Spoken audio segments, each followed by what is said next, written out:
Yo, thank you guys so much for tuning into this video. We appreciate you guys being here. In this video, we're going to go over how to build a camp in New World. So quick disclaimer here, we don't have a lot of B-roll footage to show you guys, obviously, because the game is still under NDA. We get a lot of comments about that on our YouTube channel all of the time. And so once the game releases the NDA, obviously we'll have a lot more footage and in-game footage to show you. So for now, we're just kind of going to make do with what we have. So for the comments about our face cams. I mean, come on, look at us. We got to show our faces. This is how we make money here, fellas. Is the money shots. This is what they're called. Okay. That's want to make sure that was clear. Good addition to the camp video. All right. Yo, no so problem.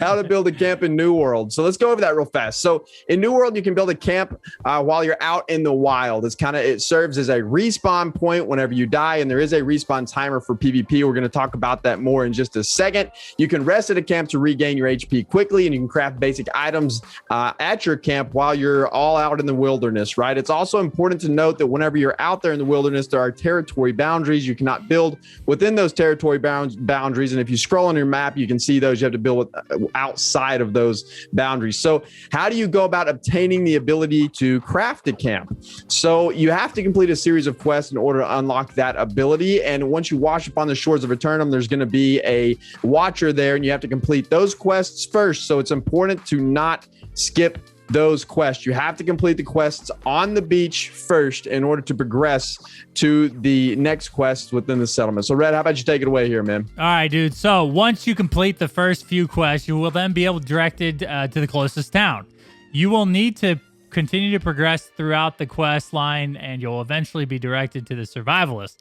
Once you're directed to the survivalist in your applicable starter town, you'll be able to complete the quest that will grant you the ability to craft your camp in the wild. If you want to see the series of quests you'll need to complete based on which starter area you spawn in, we do have a link in the article over at New World Fans, so you can click the link there and it'll take you to that quest database.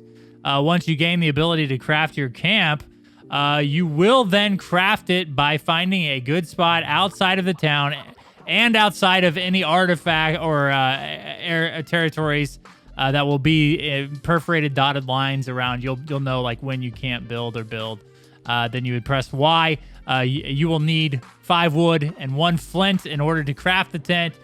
You will then have the materials you'll need to approach the ghost camp, and then select E, and then you'll need to step away from the camp, of course, to craft it.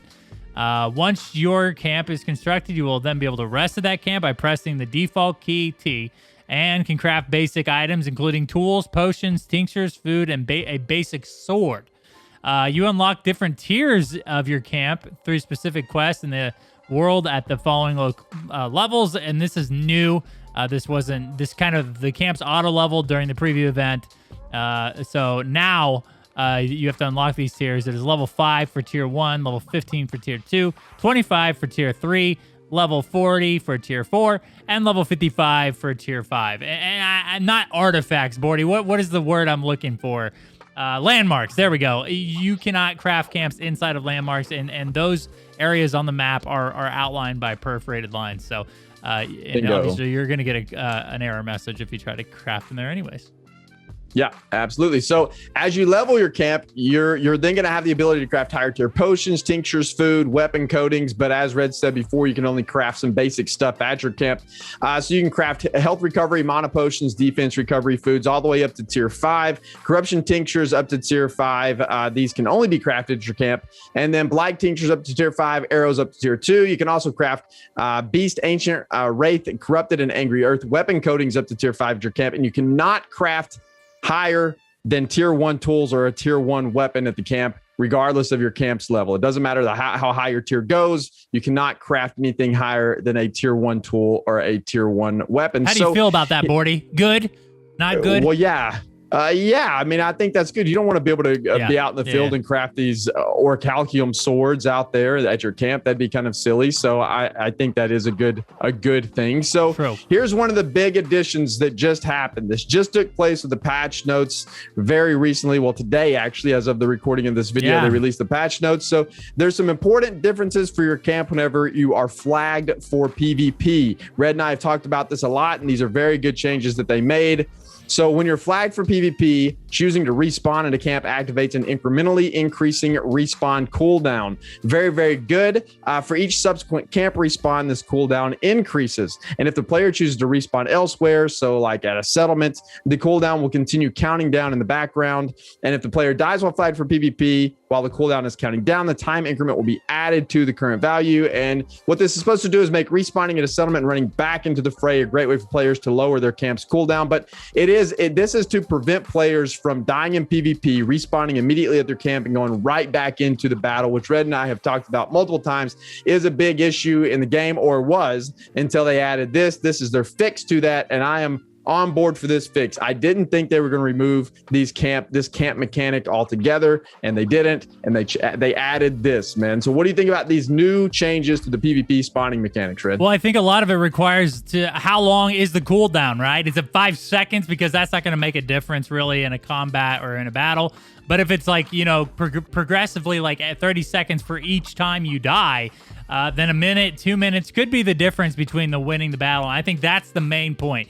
It needs to be you need to have a greater disadvantage if you're if you die and your team is then fighting like a 5v3 or a 5v2. They should win that fight. You shouldn't be able to come back refreshed in a full health bar and then sway the battle in the favor of your group just because you died. That was happening, and I'm glad they're making these changes. I think it'll need some potentially need some tweaking depending on the cooldown, but overall, I'm glad that they noticed that this was a problem and made these changes. Yeah, absolutely. This is really good for all types of open world PvP, including the fort battles that they added in a few patches ago, which is really awesome as well, because we were very concerned about that too. Whenever you're fighting over a fort out in the open world, you place down a camp, what prevents somebody from just continuously respawning at their camp and going back in there and taking the point back and so on. It'd just be a vicious cycle. So this is very, very good changes for PvP, in my opinion, with the camp mechanic. It was a kind of a sore point, and now it is addressed. So that's great. I still think you should be able to burn your enemy's camp. If that guy's flagged for PvP and he has a camp out, I still think you should be able to strategically burn it. So I don't know. We'll see. If this might be enough to correct the problems, but dude, I just like the idea of being able to light people's camps on fire. You just want to go burn down somebody's house, man. Listen, dude. It's a temporary house, okay? Yeah. You're such a savage, man. You get... Okay. All right, man. You have anything else to add to camps? No. How to build a camp in New World. All right, cool. I think we've covered all the basics. Again, this is just to kind of help newer players that are coming into the game. We're about a month out from beta now, so hopefully this helps clear up some of the confusion about camps. I know a lot of people, they wondered in the preview event how to build a camp, and that was because they were just skipping all the quests. You can't do that. You have to run the quest in the beginning. That's a very important part to this. If you want to build your camp later on, you have to run those beginning quests. Those are prerequisites to the quest and the settlement, and then you'll eventually unlock the quest as a survivalist to build your camp. So that's a key point to take away here. I hope you guys enjoyed this video and got something out of it. If you're new to New World, please don't forget to hit the subscription button down below. We post 5 videos a week, Monday through Friday, and we greatly appreciate you guys for subscribing and liking and clicking the bell. We'll see you guys next time.